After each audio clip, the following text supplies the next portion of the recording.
Other people get to speak, but you and I. That's what he said. So. Are you Cohen? Is this California?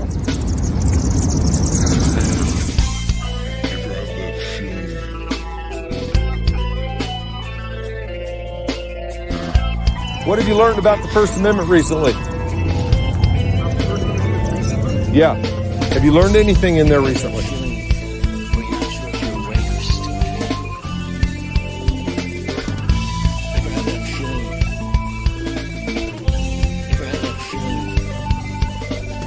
Through the ordinance, I'm not talking about the First Amendment, the amendment that you live and die by.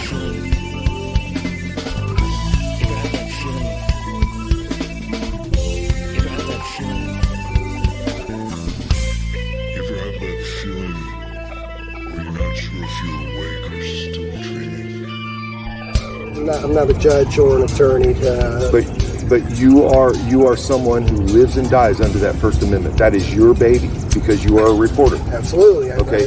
I would expect lots of classes in college to learn all about it.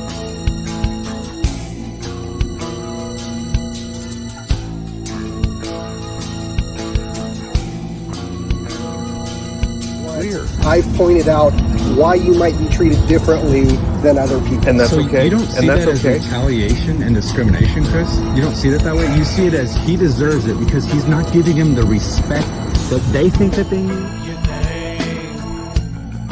You can still control my life. Control never yours to take. Wishing you could see things once my way. When it all gets ripped away, I can't hide the pain it brings so far away. Sometimes it gets hard to breathe when it's thrown up in my face.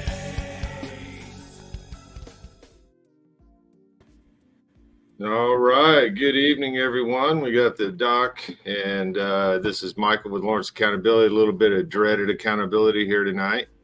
And intro is awesome. That reminded me of a lot of different conversations I've had with Chris Conde over the years, and it's interesting how that's evolved over time. The last time I saw him, we were in court, and I walked over, and there was a seat open next to him. I sat down, patted him on the knee, and I said, "I wanted to sit by my friend Chris." But hey, guys, this was the doc's idea, and we had been talking to Chris Conde over time, and learning more about how they cover and the narrative. Yep. The narrative. And I think you're a prima facie example of the narrative that media can spin. Yep, for sure, no doubt. We have some video of a conversation that we had with him, and then we also have some parts of articles that he's written, and also the newspaper that he works for, LJ World, and we'll cover those. But the conversation that we had with Chris Conde, reporter there at LJ World, was after the May 21st, 2024 City of Lawrence Commission meeting. So just this past May here, after the meeting, he came walking out into the parking lot, and me and Michael approached him and talked to him, and we spoke for about 38 minutes or so, and we got some of the clips taken from that we're going to discuss here.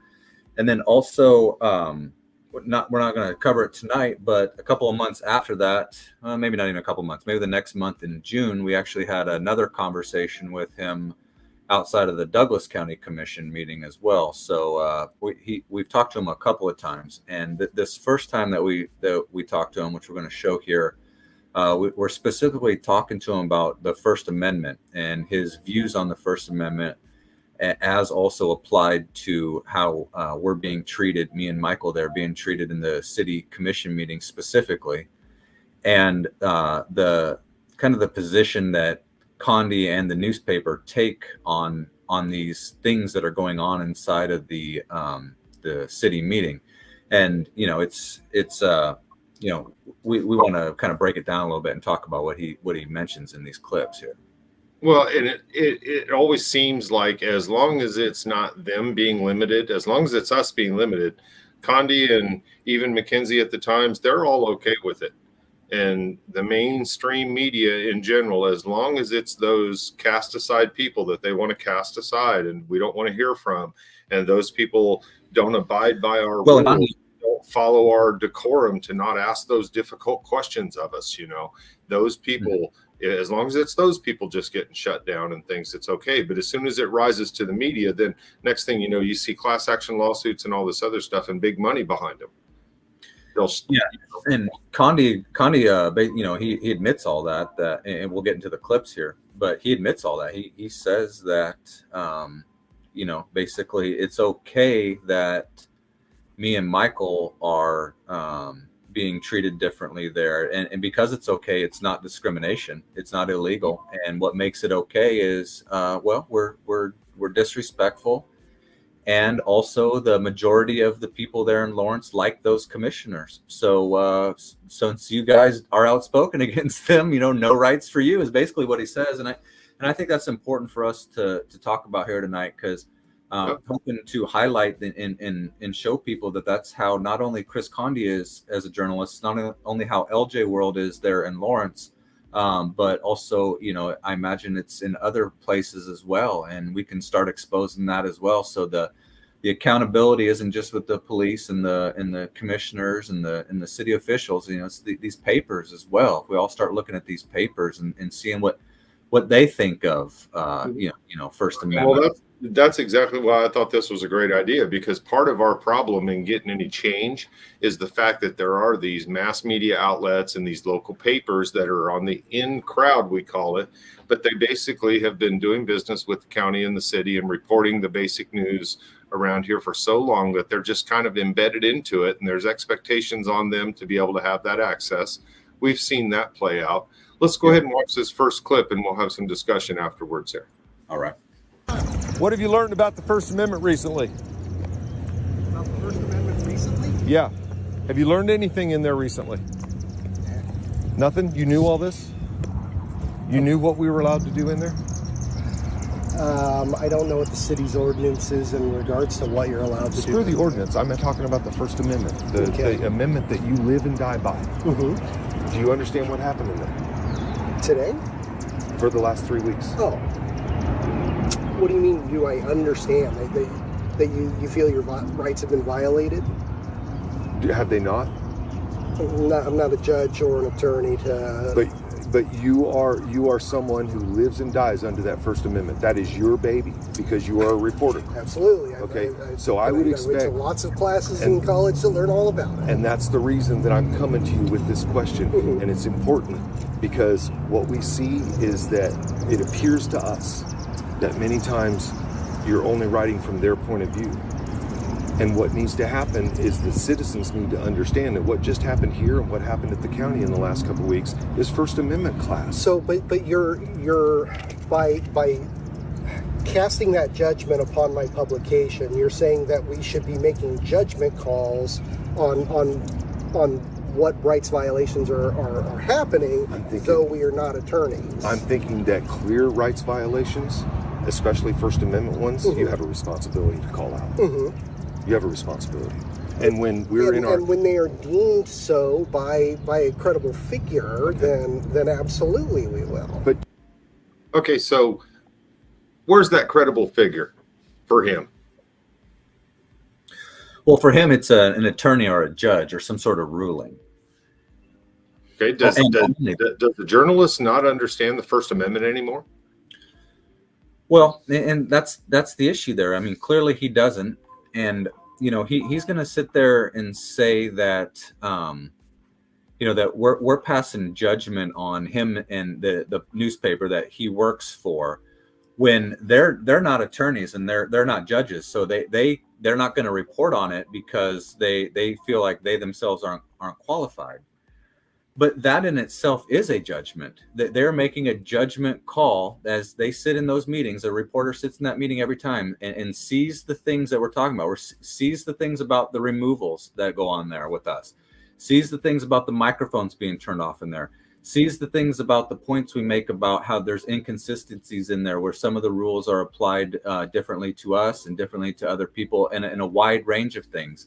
And they don't report on it at all. It's like it doesn't even happen. It's not news. So they're making that judgment call that they're not even going to let the public know that it looks like there are some things that are being that are even questionable going on in there. They won't even touch it, and that is a judgment call on theirs, and they need it to be signed off on by an attorney or a judge or something like that.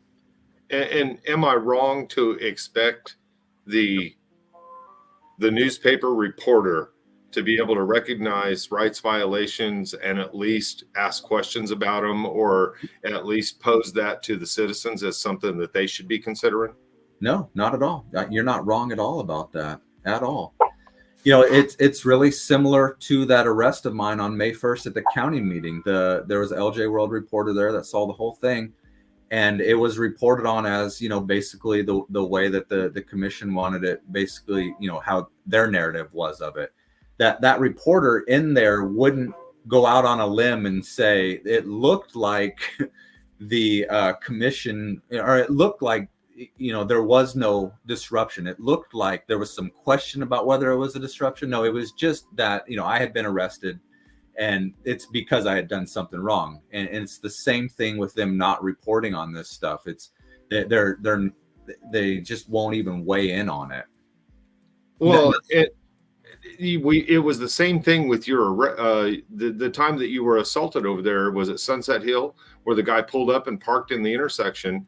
And the news, what did the newspaper ever ask any questions about that? You know, we hear victims of crimes and victim of violent crimes. The newspapers will oftentimes follow up and ask the DA, why didn't you charge? What was the explanation for why this couldn't be charged? You know, we never saw that out of the local newspapers asking those questions on behalf of a citizen who was assaulted in broad daylight in the middle of the street on video. Right. Yep. No, it never happened. Never happened. And yeah, and so you see that that same, like you said there, that same even lack of question. It's like they just watch the meeting, see these things being raised in the meeting, and they just will not even answer or bother to even raise a question about it. Mm-hmm. It looks totally fine to them, I guess. I don't know, according to him. Well, this is First Amendment 101, according to Chris. And with all due respect to Chris, we did offer him the opportunity to come on and talk with us. And, you know, it is a safe environment for him. He could do it from his own home. He wouldn't have to worry about us, you know, wild and crazy people becoming some extremists or anything. But he did say that he had prior engagements for Labor Day that he was engaged in. So we'll just have to accept that and move on. But let's listen to a little bit more of this. Go ahead. I'm glad you remembered to point that out. Yeah, we did decide we wanted to reach out to Chris to give him the opportunity. If we're going to be sitting here talking about him, at least let him have the opportunity to be here while we're talking about him. And he declined. So here we are. Yep. Well, it is Labor Day, you know, and those newspaper reporters, they really only work 9 to 5. Isn't that about it? Yeah, I mean, they got kind of hours they work. I never see him at the meetings anymore late at night. He must be a daytime guy. Yeah. You just can't hear. I haven't taken. But this is my point. You have taken their side, and you just enunciated. I haven't taken a side. I've simply pointed out what I've pointed out. Why you might be treated differently than other people. So you don't see that as retaliation and discrimination, Chris? No. You don't see it that way? You see it as he deserves it because he's not giving him the respect that they think that they need and that you think that they need. That's what you said. If you respect it. Now, see, I'm going to stop.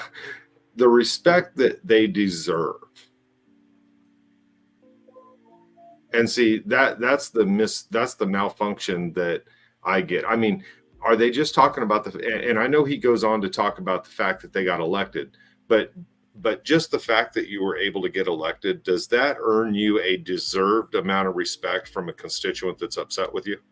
No, not at all. Of course not. And and I don't think it requires it. And I guess I'm a little upset that somebody in the media, somebody in the newspaper world that lives and dies under the First Amendment views that we owe these government officials this a certain amount of respect that's going to keep us restrained from our rights of redress. Right. And never mind whatever, problems they've caused in your life. Never mind what issues you have with the stuff they're doing. Never mind what how upset you are with anything that they're doing. You still have to be respectful to them, and you still have to be nice to them. I mean, just think about that. I mean, he's saying that at all times we have to be respectful to them, and it totally disregards what these commissioners did during COVID with their mask mandates and closing down businesses and the hysteria and all that they contributed to. Well, people don't have to be still have to have respect for them if that upset them, like it upsets me that how they treated people during COVID. We have to be respectful. It's not a lot different than what's happening right now with the tax conversation and the homeless tax, the new half-cent tax that they want to do with homeless stuff. They're making people angry and then demanding that we have this requirement that there's a respect level that we owe them. Yeah, and then you got their arm of the media, which is what Conde is going to bat for them on that and saying, no, you got to be respectful to them at all times, and regardless of what issues you have. But also, at the beginning of that clip, Conde admits right there that he recognizes that we are being treated differently, and will not report on that. That still does not rise to the level. So even though he claims I'm not a lawyer, I'm not a lawyer, I can't tell what's going on. He just says, yeah, you guys are treated differently. Well, it's because we're not giving them that respect that he thinks that we should, just like you said. Then you can be treated equally. Comes from the elected position. The fact that thousands of people in this community agreed that they were the right people for the job. I mean, as far as the respect that they should be afforded, I would look upon those lines to say that there are a lot of people in this community that not only respect them, but feel that they are the right persons to make decisions for the rest of us. Okay, won't debate much of that. But what I will say is that as far as everybody else and them deeming that they're respectable people and everything, but nothing you've said there requires me to respect them. And the First Amendment says I don't have to. Right, because But he doesn't get that, I don't think. No, he doesn't. And it's amazing. It's amazing that he's so smug about it too. He's like, oh, I've taken so many college classes, and it's like we're presenting him with something that he sees with his own eyes, and he's still like, I don't know what you're talking about. But guys, and this is the common reporter who has learned how to get his access, and we see that access is restricted to those who don't treat them with that level of respect, and we see that in how they've been shutting you down at the county. The your access to that microphone to speak your mind during the public open comment periods has been limited by the word choice that you've made, and that they have deemed those words unacceptable, period. Right. Yeah. And what they don't understand is I'm not even going to bother even going into it, because we've gone into it too many times. They should understand it by now, and I think they actually do, because there's a reason that the sheriffs aren't moving anymore. There's a reason. Yeah. Well, and look at Conde's logic there. Why isn't he reporting on that? Why isn't he asking those questions? Well, why all of a sudden is Mr. Spee's microphone just shut off, but you're not directing the deputies to take any action? Shouldn't he be asking those questions of the commissioners? Right. They got a reporter in there, and right there in that county meeting. She saw the whole thing happen. She was there the entire meeting. Well, and Chris, I'm sorry if we're being hard on you, but you've been around that paper for a long time. And you are what we view as a leader in that paper among those reporters. No. And I'm sure that you've helped people learn how to report for the Journal World when they've come in and taken people underneath your wing. So the way the newspaper is directed, a lot of it's on Chad, and I'm not going to even take anything away from that, because Chad owes the community a favor from way back from not reporting all this stuff. But the idea that Chris is just going to hide behind staff report and things like this, acting like that he has no input to these things, when he is the one that's behind a lot of the major stories that come out about you. I mean, yeah, fuck him. The word leader and Chris Conde don't belong together in the same sentence. No, he's not a leader of anything. He's just been there longer is also. No, fuck him. But he's got that experience. He should know better. Yeah, that's it. He should know better. He's not a leader, but he should know better. And but he doesn't. But look at his logic right there. He says that, well, the majority of the people here in town, thousands of people, think that these not only voted for him, but think that they're doing a good job. So basically, we have to respect that. Well, just take that logic and apply it to him. I'm sure he doesn't like Trump. Well, okay, I don't know that, but I'm sure he doesn't. But we can apply it to people that don't like Trump. So the majority of people, 2016, voted for Trump, and the majority of people like what he was doing. So they have to shut the fuck up. Is that basically what he's saying? That all those people that whined and bitched and complained and gone on and on and on and on about Trump for 8 years later, they couldn't do that because more people liked Trump? I mean, well, how is that? That's what this has always been. Is the majority around here has been able to say, no, you can't talk. Right. Or no, you can't do that. Or they're doing majority rule. Exactly. They're doing mob rule. And it's where, and he's going to admit here in a little bit that it's just me and you. And he's okay with it. He does not see that as a problem at all. I can't help this guy. What happened in there tonight? Didn't you see the 2 different times there was discrimination in there? I think what happened tonight is the commissioner saw an opportunity to leave by 8 o'clock, and they took it. Okay, but hold on just a minute. Let's back up and let's see what happened in public comment. You had Stephen Watts, who asked the commissions a question during public comment, where they don't respond to questions, and he waited for a response, and they decided to give him his time back. Yeah. You noticed that, right? Yeah. Okay, now let's look at the other event that happened in there during public comment. The young man got up there and talked about the fire engine, and then during that, he was able to interject a question about asking for the grant, and then I interjected the question, why didn't they apply for it? His question was actually asked by the mayor. I was threatened with my first warning. Do you not see this? Right, but do you not see why that is? No, I don't. That you are regularly coming to meetings and calling them motherfuckers. Okay, so that means they're allowed to shut me down different than everybody else? It means that they are going to treat people with respect who treat them with respect. Okay, and so when we get to the respect issue, what part of respect do I owe the people in there who I've come to over and over and over again? And if you haven't gone back and watched the very beginning of when I started coming in here, let me remind you, I never said motherfucker. I never said words like that. I came in here very peaceably and expressed a very valid issue. Yeah, Michael, you make great points in there, man. You were solid on that. Well, and it's all fact. When I first started going to the commission meetings, I expected, and woe be unto me for ever expecting anything above that, but my eyes are open now. But when I went to the commission meetings, I was frustrated with the behavior on the street, and I thought, hey, these are our elected leaders. They're going to want to hear this from me, and they're going to want to know that there's a problem, and they're going to want to take action to fix it. I'm thinking that that's what they've always told us, that if we see a problem, let's point it out, and let's make sure to give them the opportunity to take action to fix it.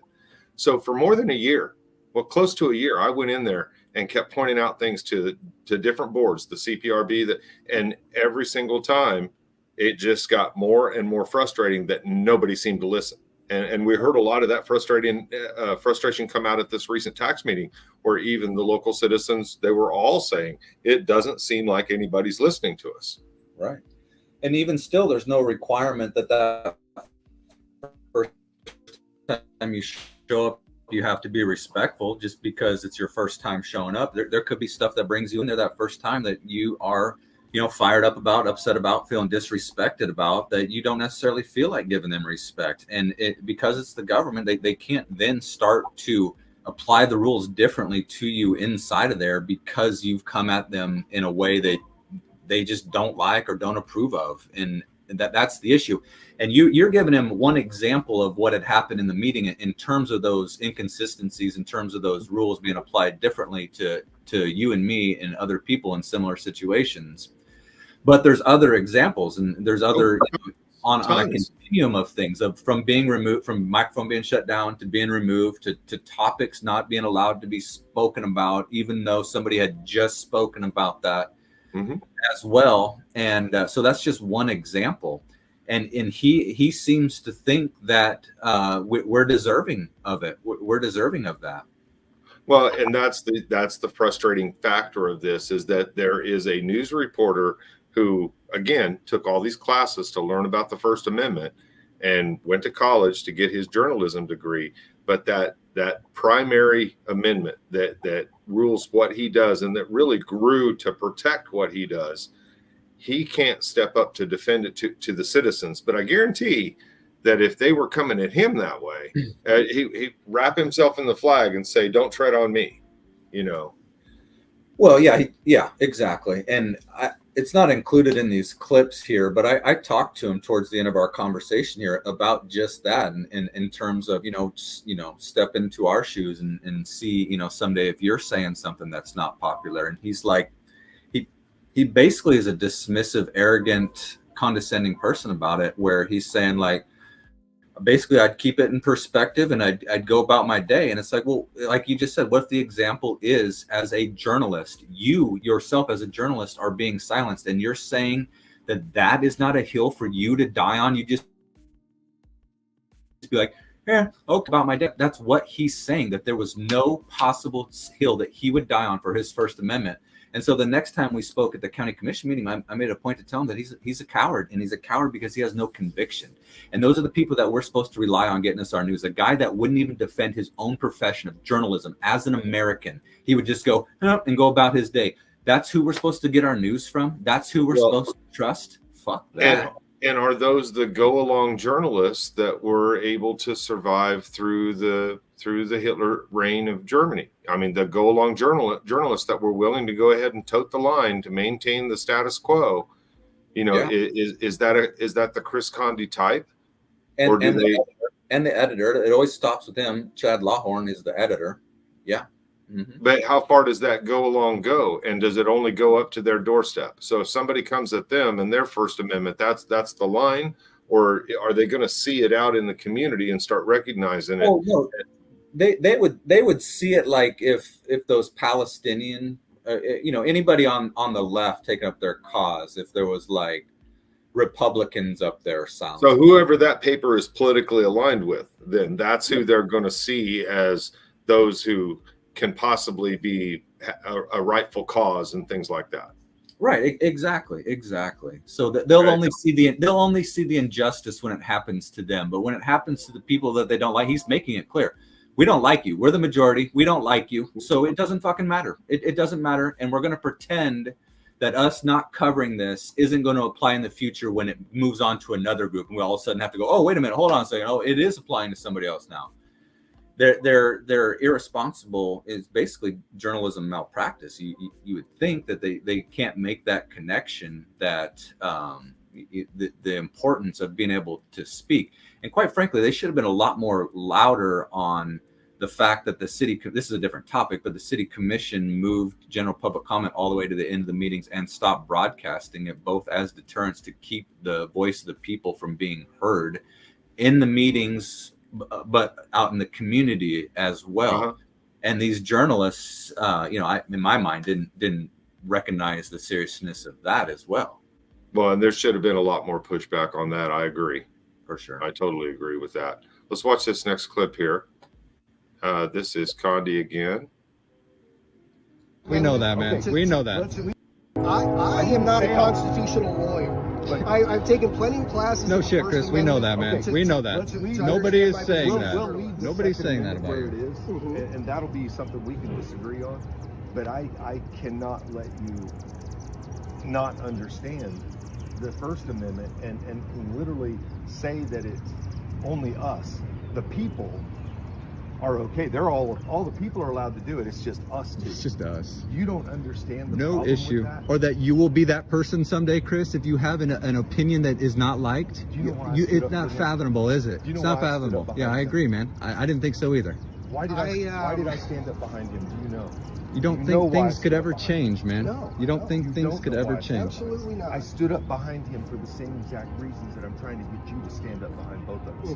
Because we have constitutional rights in this country, and they're being eroded by people that will throw you out. In your opinion. Like us or not. Like us or not, we do. Okay. You've even just said... When a judge agrees with you, I will agree with you. Bet. And you're going to write the story, right? Oh, absolutely. And I wait for the day. Yeah.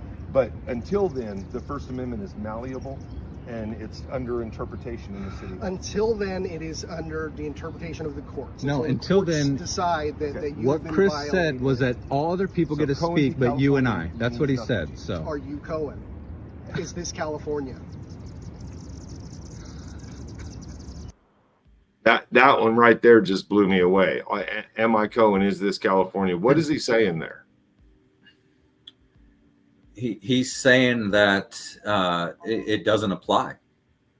Well, first of all, I don't even know if he knows what he's talking about, but it sounds like what he would be saying is that it doesn't apply. Well, taken in its literal sense, he's saying that my name has to be Cohen and I got to be from California to be able to say fuck. Therefore, it doesn't apply. Yeah, is what he's saying. He's not recognizing the national precedent of it. Well, and that's the part that's difficult for me. For somebody who's taken so many classes and understands the First Amendment, this is basic stuff. Yeah, you would think. I can't, as a non-attorney, I Great can't rebuttal. tell you how precedent will affect you in your case. Am I Cohen? Is this California? Chris, in your journalism classes, you did not study Cohen at all. Probably we did, yeah. Probably you Sure did. we So wrote- you've forgotten the First Amendment. Is that what you're telling me? So Cohen v. California is the First Amendment. Is that what you're saying? The Conde v. California makes up a part of granting us those rights. It's a case Granting or ensuring? ensuring. It's a case that has come along and said, no, you cannot stifle speech that is offensive to you. you can't criminalize it either, You can't criminalize it. which is what these guys are doing. That's what's happening. Can I here. ask you not to do it where there might be young children? Oh my goodness. And this, now we're going to get into the thing with the police and asking me, is it really an ask or am I required to? I am asking, just from my personal standpoint as a resident here, is it okay to say these things where children might be? It's a freedom of speech that's guaranteed by the Constitution. I understand that. So you answer would your- a so reasonable you- I'm asking you. person use So you- that speech in front I'm of asking children? you if it's a freedom of speech guaranteed by the Constitution, is it okay? I'm asking you. To say what you say in front of children. If my words, and let's assume that my words, just for right now, we're not going to say that they are, but let's just assume that my words are protected under the Constitution. When is it not okay for me to say them? Mixed company, I suppose, in Mixed front of company. children. Yeah. In front of children. Yeah. So my constitutional rights are now suspended. Now, guys, this is an attorney who's literally saying the First Amendment can be suspended from time to time based on how people feel. That, and I want to let that sink in. It's just stunning to me that he can take that stand on the freedom of speech.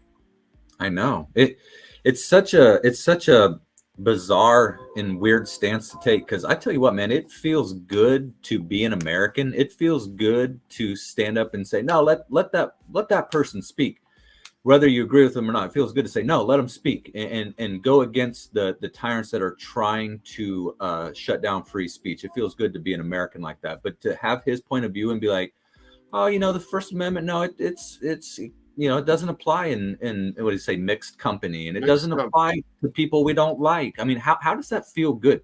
How does he recognize himself as American? That's why I have those names up there of Commie Chris Conde, Comrade Chris Conde, because that's what he's being, man. That's exactly what they're being about the free speech.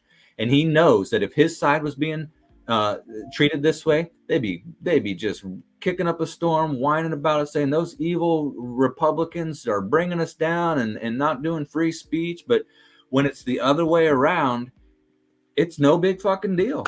Well, and again, I'm going to take this away from the Republican Democrat, because it's not even that. It's down to a simple bias between human beings. There's no political involvement whatsoever. It's a bias. They don't like you. They don't want to hear from you. That means you can be shut down. That means they are the mixed company that you can't talk around. Yeah. And that in essence is the cancel culture. In front of children. What other categories of people am I going to have my constitutional rights suspended? Unbelievable. I don't know. The elderly, the disabled. Journalism. Maybe, I suppose, Maybe if they're offended. 2024 in Liberalville. Wow, I'm done with you. I'm done. I got everything I need to do. And the Liberalville. text conversation that we had after tonight, I'm putting that shit out, dude. because you are so fucking confused about the First Amendment, and you are literally going to let feelings rule. Well, he's blinded by his What politics the fuck too. did you learn in college? He's blinded by What his did politics. you learn? You're going to literally tell me that my rights are able to be suspended based on mixed company? What is your problem with understanding inalienable, God-given rights that are enshrined in law in Washington, D.C.? People died for. I understand. People that they fought must and be died for. interpreted by those who interpret them and And- make rulings thereon. Is Cone not an interpretation that a ruling has stood and it stood the test of time? But I cannot say whether or not Cone applies to your situation. Okay. Was Cohen showing up to public meetings calling the police chief a motherfucker? Cohen was showing up to public meetings with a sign with an offensive language on it, which is what At the happened library. at the Douglas County meeting. Mhm. You notice that the sign is not the issue here, right? Yeah. Okay, but Cone still applies because it's speech. Are you an attorney? Are you an attorney? Hey, That's let me say something here real quick. So, Yeah. Conde knows that he's not getting into this conversation fully. He used the example of you calling the police chief a motherfucker, but he won't dare wade into the way that I was shut down in there because I talked about mask mandates, and because I talked about rent. I mean, I was shut down for that, and the paper said it had to do with me calling the mayor a Nazi, which it isn't true, but they made it a point to say that that's what had happened there. So he's not wading in on that because he's trying to say, well, you're coming to the meeting addressing the police chief as a motherfucker, and so therefore the commission can do something. But he won't weigh in on when they muted your microphone, cut you off your Zoom link for talking about something somebody else had talked about. He's not going to use that as an example because those are clear cut examples, and he won't go there. Well, and the reality is me calling the police chief a motherfucker is not unprotected speech. It's not something that's illegal. It's not something that can get me kicked out. And if I remember right, I didn't get kicked out after I said that. He's trying to use this lame example, which it isn't even the thrust of what we're even talking about, because like you said there, you didn't get kicked out for calling the police chief a motherfucker. So as far as we're concerned, we're not even talking about that specifically. We're talking about the actual violations that happened in there, and he won't touch them. No, and that's part of the problem, because if the media would actually cover these things from an unbiased perspective, we might actually be able to see some of the change start to develop, because there's enough people out there that I think if they actually heard the truth, they'd be a little offended. But when all they're getting is basically the city spin on what happened. And I'll go back to the arrest of the kid out on Locust Street in North Lawrence, where they talked about the officer and the battery on an LEO. And I'm telling you, when the newspaper writes from an affidavit and writes from the police affidavit, they're not out there doing interviews of the person that was arrested or the people that were there witnessed it or anything. They're writing from a police affidavit. They're the mouthpiece of the city. Yeah, exactly. And that's really no better than the kind of crap that county attorney down in Elk County is doing when she submits to the court that you and I have done things that we haven't. Well, here's a newspaper reporter writing a newspaper article that's spreading out. How's that for jury tampering? There's no integrity in that, because they're only presenting one side of the story, and they're only presenting a heavily biased, heavily influenced side of the story with nothing even to balance it out on at all. And see, here comes my biggest problem about that, because when they do that, they take that one side from the police. But when you bring them something and you say to them, look, I've got evidence, I've been paying attention, watch this video, check this out. And they see the video and they have questions of their own. Well, now we've got to have corroboration. Now we've got to go find another person that can say exactly what you said. Well, why can't I sign an affidavit? Justin, why can't I sign an affidavit and just say, hey, these are the facts, now print it, it's done? Yeah, same thing. Yeah, I know, man. I know.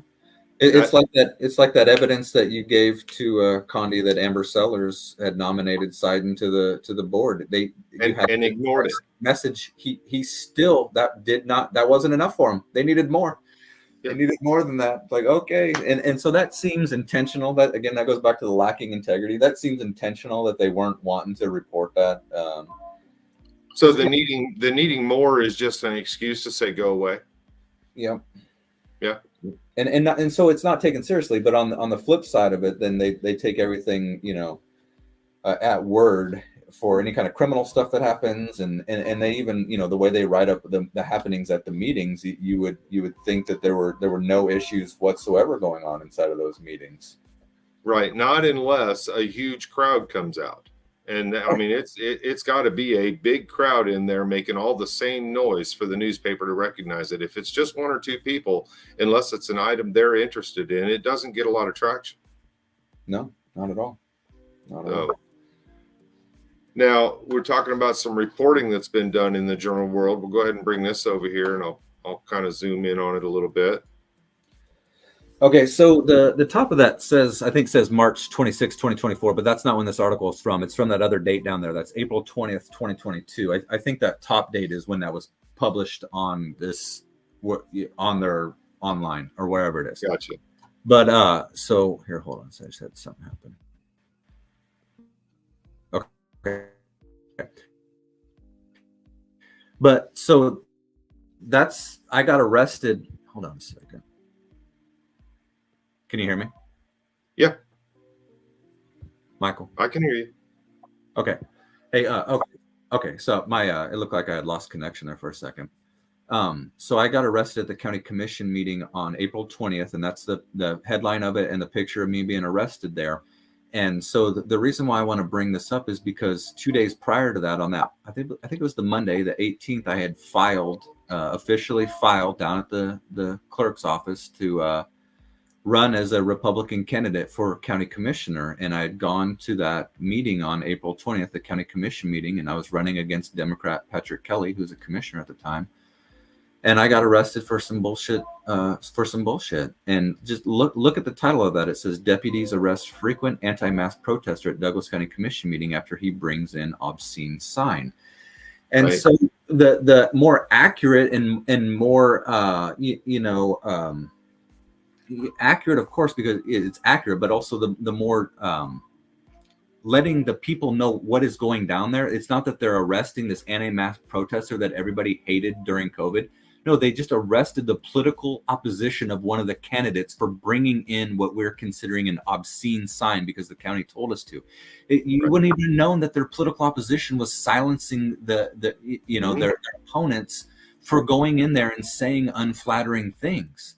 Wouldn't the community want to know that? Isn't that a little bit more gets you going a little bit more than a frequent anti-mask protester gets arrested there? Lawrence, Well, isn't this Cohen? Isn't this California? I mean, really? That's the other thing that's wrong with this is that they're that's an example of them pulling the weight for the county and for the sheriff. Well, it was an obscene sign, so. Well, and let's just go ahead and take a look at that arrest, if you don't mind. Let me get over here and we'll just add this up here and we'll take a look at it real quick. This is the arrest that we're talking about, and we'll just let you watch it and see what happens here. Whoop, I got to get over. That is the one thing that I got to get used to is I can't control that once I'm on the StreamYard. I got to go in here and do it.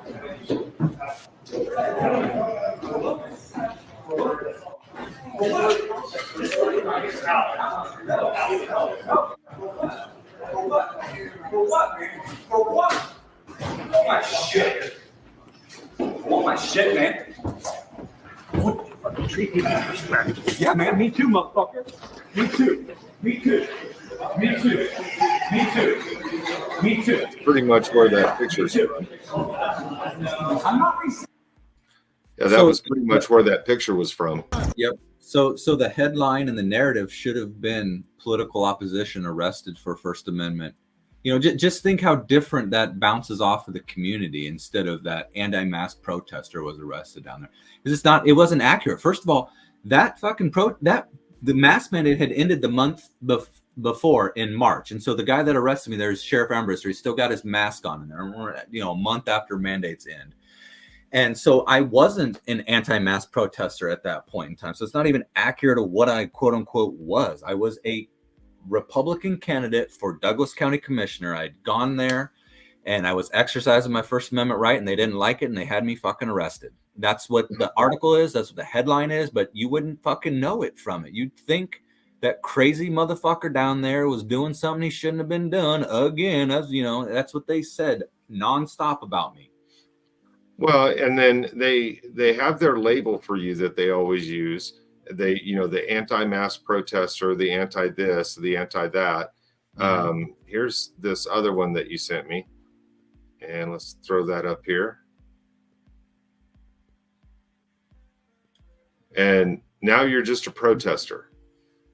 Well, yeah. So I'm a protester files another lawsuit alleging viewpoint discrimination, this time against the sheriff and Douglas County Commissioner. Now, if you scroll down to the second part of that, where I sent the text there, what I wanted to point out is scrolling. Okay, it says that third paragraph, that first sentence says the suits relate to Speece's conduct during public comment at government meetings or at public events from which he was either removed or silenced when he displayed vulgar signs or spoke in a rude or obscene manner. Okay, so another example of them running cover for the county, but also doing the tactic that these people do is they turn protected speech into behavior, into conduct. Can you go back up there?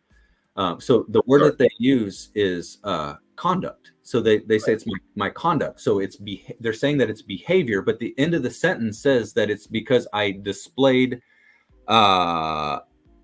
vulgar signs or spoke in a rude or obscene manner. That's not conduct. That's not exactly. That's speech. And you talk about a twisted sentence right there.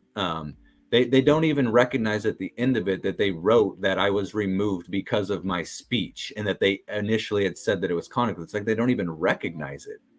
Now, see, and this is their words that they're writing, and they're typing this narrative that says these suits related to your conduct, and that's the writer of this article determining that it's been your conduct that these relate to. Yep, that's what they're saying, and so they're siding with the county and the sheriff, because my side is that it's what they say at the end of their sentence, that I was removed because of speech on my signs, which they have even said, basically alluding to it was because it was vulgar, it was because it was rude or obscene. And it doesn't matter. Those are protected. Right. That's protected speech, guys. That's protected speech. And I don't understand why there can't be another sentence onto that says, and this, is a violation of First Amendment rights. Right. Well, you're not going to see that sentence when they started out by labeling all this conduct. Yeah. Mm-hmm. And see that's the whole reality of this twist that they've done and the narrative that they spin. And fortunately, the camera kind of changes that, because before the footage, that's where you had the local sheriff, similar down to Elk County, that would just say whatever he wanted to, and the attorney would say whatever they wanted to, and bing, bang, boom, you're in jail. Right. And isn't it interesting that Conde won't weigh in because he's not an attorney? He won't weigh in on it, but they'll weigh in on, it was conduct. Yeah, it was conduct. Right. they'll take that stance. Exactly. And because somebody told them that it was conduct. I'm assuming that somebody in the city attorney's office or the county attorney's office told them that it's conduct, so that's what you can call it. Right. And they don't go, well, wait a minute. So, but you said it was obscene signs and rude words. Hold on a second. They don't even pose that question back. But had they come back to you and asked you about these things? Never once did I get interviewed about like being a commission candidate or anything related to commission, anything related to any of these incidences from any of these papers at all. Never.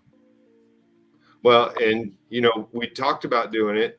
Let me go ahead and pull up that conversation, because prior to Justin and I really joining teams here and getting really together, him and I, we attended a lot of the same meetings, and we had a lot of the same ideas about how things were going, but we weren't really on the same page as far as fighting it together. But I saw the way Justin was getting treated in there, and it really bothered me, and I called it out, and I actually asked Conde to explain why he wouldn't cover it the way it needed to, and how he could just ignore those kind of things. And I don't know, Justin, I think maybe you've seen this. Had you seen this text stream that we had? Yeah. I don't remember if I put this out there or not, but this is Chris Conde and I talking. And he's asking me if I'm acting on Spee's behalf. And why do I have to endorse somebody just because I stand for their rights? And see, that's another thing. You don't have to completely agree with somebody. And at the time that this was back in January, there were some things about Justin that I wasn't sure of yet, and I wasn't sure that I really agreed with what he was doing. But I'm going to stand for his rights, and come hell or high water, he still has the same rights as I do. So why wouldn't I? And why wouldn't Chris, for that matter? Yeah. That's what I'm saying earlier. I bet that felt good to stand up as a fellow American to say to the government, hey, let that guy talk, man. Well, I mean, it's what you're supposed to do, isn't it? Yeah. As an American. And he keeps going into, do I want facts or opinions? And this, well, he's the one that's determining what facts and opinions are. And he writes it in his articles from the affidavit as though that's fact without a judge and jury. But he a lot of times will try to say that we need a judge and jury for everything. And it's not always about a judge and jury. It's not about whether the coverage exists. It's the brush that they're using to paint the picture, just like I said here. And they never referred to Justin as a therapist. They never referred to him as a veteran. They never referred to him as an expert in human development. And they never referred to me as operating successful. It's always that we're these outliers, and we're these protesters, and we're these common arrestees at meetings and always getting thrown out of meetings. They never have anything else to say, and that works their narrative. Yeah. Yep. And you see how Conde there is kind of playing the victim with those rhetorical questions. Like, what else are we supposed to report? If the allegations are made, what else are we supposed to report? Well, how about for starters, Conde, the article we just went over, you could remove the word conduct from your reporting. I mean, if you're just reporting the straight facts, what else do you want from us? We're just reporting the facts. Well, then you recognize that it had to do with speech, and you recognize it had to do with the signs. Then that's not conduct. We're just asking for a little bit of honesty in your reporting. That's all. And see, they actually published an article about several women's irrational fear of Justin, and they do provide that space to some, as long as it meets the narrative. And that's the thing, as long as it meets the narrative. And that's going to be the common thread among a lot of the newspaper and print media and even the television media and the rest of them. That's the common thread between all of them that we're just really getting sick and tired of. Yeah. Well, because it's such twisted journalism. They're not reporting the truth, and so the readers aren't getting the truth, and it's influencing their world views. So they're impacting the way they view the world on things through these lies. Yeah, and he acts like you have to have a college degree to recognize it. And this right here is anybody, if you just look at it and you think about the laws, you should be able to recognize there's at least something here you should question. Well, and not only that, I mean, we provide them fucking evidence too. I mean, it's not, it's not like you get a degree and now you know things. No, I mean, we can present things to people that don't have degrees and be like, hey, do you see somebody being able to say this here, but over here, I'm not allowed to say it. And I know you don't have a degree, but do you see that? I mean, it's not fucking rocket science. Well, and if his argument that we have to have these degrees to make these determinations, then that would mean that anybody that sits on a jury would be pre-required to have a college degree and be highly educated and meet those requirements. And that's not the case. Yeah. His logic is just so. And see, this is another bit of the failed logic and the failed narrative. I tell him that they were going to arrest Justin again until Jelliker, which is Jill Jelliker, one of the county people, saw me filming. And I told him, pay attention. And he says here that it sounds like my work as a videographer interfered in the story. Yeah, the story they were trying to get me on right there. Okay, now how is my work as a videographer interfering with the storyline when somebody reconsiders their actions based on the fact that they're going to be caught on camera? Is that really me interfering with the story, or is that them making a choice that they can't cover it up? Right. The story isn't pre-written there and it's playing out, Conde. No, the story is that they tried doing that, and then now the story is that they stopped doing it because they got caught doing it. That's now the story. There's Right. how do you interfere with something that's ongoing that isn't pre-written, dipshit? Exactly. And notice he says it's just my work as a videographer. It's not like I did anything. All I was doing was standing there filming it. And not only that, Conde doesn't even know what he's talking about. Like, you were a videographer. The story on that is that you came in after it. So what had happened is that I had gone to a county commission meeting. I was running as a commissioner, and this was after my arrest. This was like in the summer of 2022. And I had my campaign sign, and I placed it on a banister. That placing it there got it on the camera for their video feed.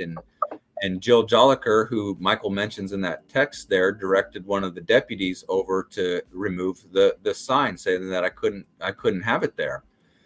And as he comes over to do that, Michael comes walking into the meeting, and he's recording and sits down behind me and starts filming. And so then Jolliker goes over to him and says to the deputy, his name's Deputy Steele, it says, "Don't worry about it, it's fine." And so they backed off. And Conde's trying to present that there as if Michael was some videographer that was standing there recording this, the entire time, was anticipating or something like that. Michael had come in, after it was already in play. Had he not come in, then they would have, who knows? Well, again, maybe, yeah. I think they would have probably arrested you again. Yeah. Yeah. Mm-hmm. And let's no see. reason they wouldn't. Exactly. And let's get this rolling again. As a reporter, you can see things are happening. And he's talking about inserting his interpretations, and I didn't insert an interpretation. The camera made her reevaluate what she was about to do, and I even questioned him on that.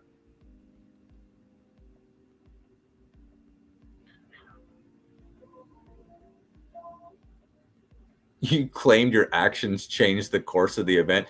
Yeah, Chris, they did, but the event wasn't pre-planned and destined to be what was going to happen there. The event is now that Michael is stopping it from happening. That's the story, man. And that's the thing. I'm not even stopping it from happening. I'm not acting in any manner to stop anything. All I'm doing is holding a camera and providing the opportunity for other people to be able to actually see what they're doing instead of doing it behind the scenes and not being noticed. Yep. And how is that any kind of conduct? Do you have that video? Huh? Do you have that video? I don't have it queued up. I'm not even sure how long it'd take me to find it. I wish we'd have thought about that. No. But I know you have it, but I was just wondering how long it would take you to queue it up. Yeah, it's somewhere. But again, among the 600 plus videos. Yeah. But he's asking if he thinks that the presence, and he asked here, do you think that the presence affects officials' conduct for better or worse? And can you not see the correlation between the camera and the behavior? It's not that hard to see, because we see it at the county level, we see it at the city level with the ways they're moving to throw people out every week. Yeah, I mean, it's a well-known fact that when people are being recorded or think they're being observed, they act in different ways than when they think that they're not being recorded or observed. Yep. Mm-hmm. Yep. So, and it goes on that way, where I just go back and forth with him, but I don't think he ever understands I don't think he understands a true patriot view of what those First Amendment, Second Amendment, what those constitutional amendments really mean to people. No. The individual. No. That's why those names, Commie Chris Conde and Comrade Chris Conde, I mean, he's un-American. If he doesn't recognize the First Amendment, while also saying that because the majority, the mob rule, doesn't like you guys and you don't get your rights, then he's not acting as an American, and neither is that paper. And that's no surprise. Same thing with the Lawrence Times, the exact same thing. So, well, but that's Lawrence, man. And there are other outlets out there. You're going to find your local citizen media putting things out there. Do your own work and don't trust other people. The county and the city and everybody in your local government, they put this information out there. And if they don't put it out there, you need to go to your meeting and demand it. And exactly. And if you go to the meetings, you can see the story yourself. So if you were sitting in the meeting and you saw with your own eyes what happened, and then you read the paper, you'd go, well, hold on a second. That's not the way I fucking saw it go down like that. What is that all about? So you could go see it for yourself and just get more involved. And like Michael says, that participate more. Mm-hmm. And go watch a few, and you might see yourself up at the podium one day just talking a little bit. The next thing you know, you're there every week, because the things that they do in that room affect you, whether you like it or not. They're going to take the tax money. They're going to do those things. And there's a lot of people out there that say there's no way you can change it.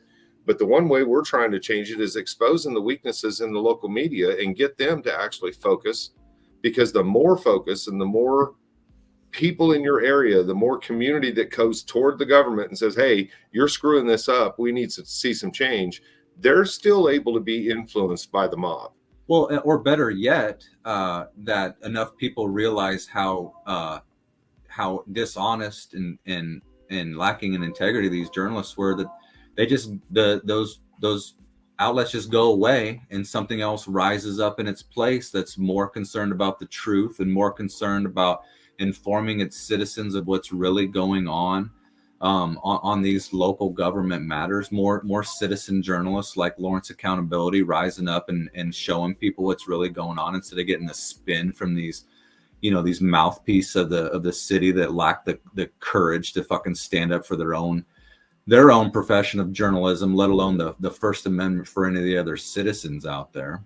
Yep. Well, and I don't want to forget to throw this out there, guys, because while we were at the county meeting this past week, I did walk over to Major Bunting and had a little short conversation. I asked him, I said, Major, is there any law that you can think of that prevents me from bringing a pitchfork to one of these meetings? And I was a little surprised when he said he couldn't think of any. So there's some symbolism there that I'm talking about. We talk about torches and pitchforks, and the mob going in to express their unhappiness. What's the symbolism of a pitchfork? And what happens? Does the first pitchfork make them all get thrown out and they all pass new ordinances? You can't bring a pitchfork to the meeting. Right. Yeah, that's what it would be. That's what it would be. Yep. They would move to restrict it for whatever reason. Well, you know what they did at the county along those lines is they moved to restrict during general public comment campaigning. And so you talk about something that could restrict a lot of things. Does that mean you can't go in there and speak against that commissioner who's up for re-election because that's campaigning for the other candidate? I mean, it's a similar thing. You come in with something that they don't like, or that they want to suppress, or that they think, is some kind of challenge to them personally or their position, then they want to move to get an ordinance to think in their mind that they can restrict it and do these unconstitutional things to people to restrict what they say, or in this case, bring to a meeting. Well, and take that to the next level. If you have a commissioner up there that you're going in there against and you're speaking against them, and the candidate is there also, the candidate that's opposing them, are they not allowed to say some of the same words that you could? Now, is their speech being inhibited? Well, that's exactly right. So this stemmed from when I was running for county commissioner. I got arrested. I filed on Monday, and by the next meeting, I was arrested at their meeting. But I went to the meetings, and I would speak at all those meetings, and so yeah, that's all within the field of campaigning. Like every word a candidate says up there would be within the view of the purview of campaigning, because somebody just watching goes, wow, that's somebody that I'd vote for. Even if that person was just speaking, not even about the election, but was just speaking so great and charismatic, somebody would go, oh wow, so is charisma not allowed during campaigning? And so what ended up happening at this last week's county commission meeting is that a couple of the candidates did speak, and so they weren't stopped. Rich Lorenzo or something like that was one of them. And not only that, the frickin' papers reported on them. They're speaking against the taxes, but they never once reported that I was there speaking against. So in the summer of 2022, man, I was at all those meetings. You were there. We were both there. The same tax stuff. It was going up, 10%, that year. And I was out there speaking against it. You wouldn't have known it. The papers didn't fucking mention it, but those guys show up and speak, and they get, they get reported on, and just more of that control in the narrative. Our opinion doesn't matter. What's the politics of the Lawrence Journal world, do you think? Janet Harrington wants to know. left, way left. I mean, there's a reason why I was calling, saying that Chris Conde is a commie. They're that far left over there. Just straight left, though. You don't see any right reporting, because I see some things that in there that look right wing to me. Oh, really? Like what? Well, when they support the police, they tend to support those blue lines. Yeah, Is that not a right wing thing? Well, that's the mouthpiece of the city, and that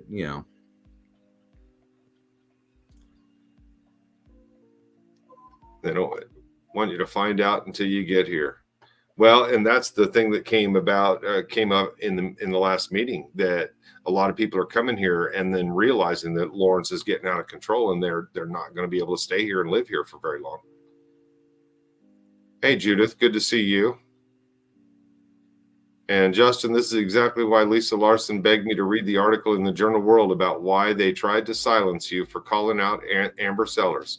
And, I find that interesting, guys. Judith wrote a letter to Lisa Larson and the whole commission. Yeah. Mm-hmm. Yeah. And Lisa Larson responded and encouraged her to read the Lawrence Journal World. And there's more than one newspaper in Lawrence. Yeah. Yeah. I wonder why. And, it went into basically what, is more that gaslighting that, Lisa Larson's answer to Judith Matthews about my microphone being shut off in that meeting is that the mayor didn't do that until after I had verbally attacked one of the commissioners. And that's not true at all. They cut my microphone off because they said I couldn't talk specifically about a topic that you and both you and Josh Seiden had talked about. Yep. That's why they did it. And Lisa Larson just straight up lies back to her in that email, as if we don't have eyes of our own to see exactly what happened. It's on video. It's on video, man. Chris Flowers is in here. He doesn't think the Lawrence Journal World's left. They're more like Biden than Bernie. Okay. Yeah. No, I agree. Okay. Yeah, I agree. I think that's a fair assessment, and I think that they're both bad in my view. So, well, and is there a reliable source on either side, and one that you really espouse as reliable? I don't know. I watch a lot of different news sources, but I'm not willing to stick my neck out and say, hey, watch this one because they always tell the truth. No. Nope. So, and looking here, I don't see a lot of good questions here. There's a few good comments. Yeah. And Chris says the Times is definitely far left, and I would agree with that. They tend to focus more on the far left causes and things like that. Yeah, that's true. Well, Doc, what else you got? I think that's it, man. All right. I think it went well. Question the media. Question your media, and that's the whole thing about this. The newspaper story that you see is not always the end of the story, and if you watch some of the news, you're going to know it yourself, especially if you witness something and then you see a news report about it after. You're going to find out that news report is made to sell subscriptions and sell copy.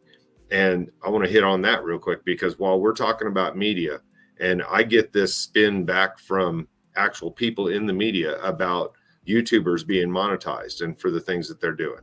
And there's not a newspaper, there's not a print media or a TV outlet out there that's not monetized. Hell, you guys pay for subscriptions to them. The Lawrence Journal World is still a subscription newspaper, and if you don't subscribe, you don't get to read their stuff. So how you like those apples? Yeah. It's always used as some kind of knock when we approach like police officers or city officials that, we're YouTubers that are trying to make money or get clicks. And it's like, well, why don't you say that about the journalists that are actually getting paid salaries and stuff like that depend on their readership? Why don't you accuse them of that? Like, how is it somehow worse? And not only that, they're backwards on it. So not only that, they're not accusing of the people that are getting paid for it, they're accusing us when we're not even getting paid for it. They have a completely right. Well, and I'll be honest, this is the first time I've really talked about it publicly, but this channel was monetized, and the money, I've even said this online, the money's like maybe $100 a month. But here recently, the channel did get demonetized along with the rest of the wave of the YouTube channels getting demonetized. And I'll just put this out to Sheriff Armbruster right now. The fact that the money's not still coming in hasn't changed anything, buddy. I'm still here. So I want you to realize what I said was true. It's never been about the money. It's always been about the changes that need to be made around here. And just like we're talking about with the media, there's some changes there. That a relationship needs to be loosened up, and we need to actually start getting some truths out there. At the city commission meeting this week, you're going to hear some questions that people are going to be demanding answers to, and the media should be backing us up on this. The Lawrence Times and the Lawrence Journal World both should be demanding these answers. Craig Owens is stashing a bunch of money in his city manager budget instead of putting it on line items for the homeless initiatives division. It's a funneling of money into his control, and it's a way to hide it from the public. And people need to be out there asking these questions and demanding these answers and looking at these documents. And if you're not, then shame on you. You have no reason to complain when they come to you for your tax bill. So yeah, man, you make a lot of good points, and you make a really good point about Armbruster, you know, with the whole money thing. So I mean, as soon as you got demonetized, if, as he accuses you of being in it for the money, as soon as you got demonetized, you would have just should have been over. Should have been over. Up, you know, looking for another job at that point because you're unemployed. But yeah, it was never about that, obviously, and it's just such a unnecessary thing to go after. Well, and that goes double for Jill and Johnny down there, because I know down there in Elk County, they think that's all it's about is money and stuff. So just let that sink in down there as well. Money or not, you know, we're still around. Yeah. All right, Dr. Justin, I appreciate you coming on tonight, and I appreciate all the viewers tuning in and watching. We'll go ahead and let that play again as we go out.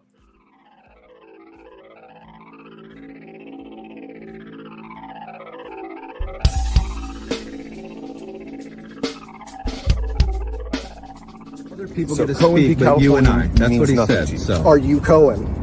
Is this California?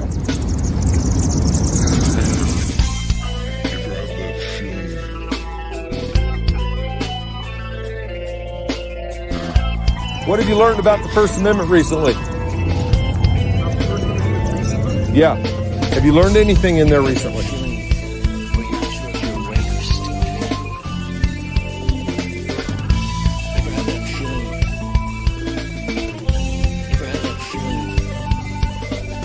Through the ordinance, I'm not talking about the First Amendment, the amendment that you live and die by.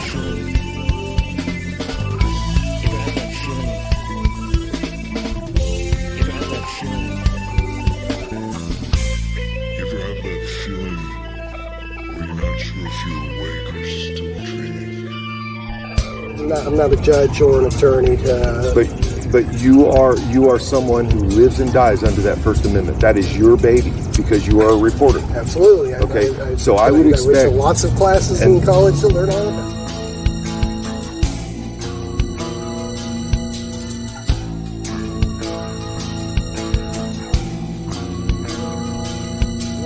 I've pointed out why you might be treated differently than other people. And that's so okay. You don't see that as retaliation and discrimination, Chris? You don't see it that way? You see it as he deserves it because he's not giving him the respect that they think that they need?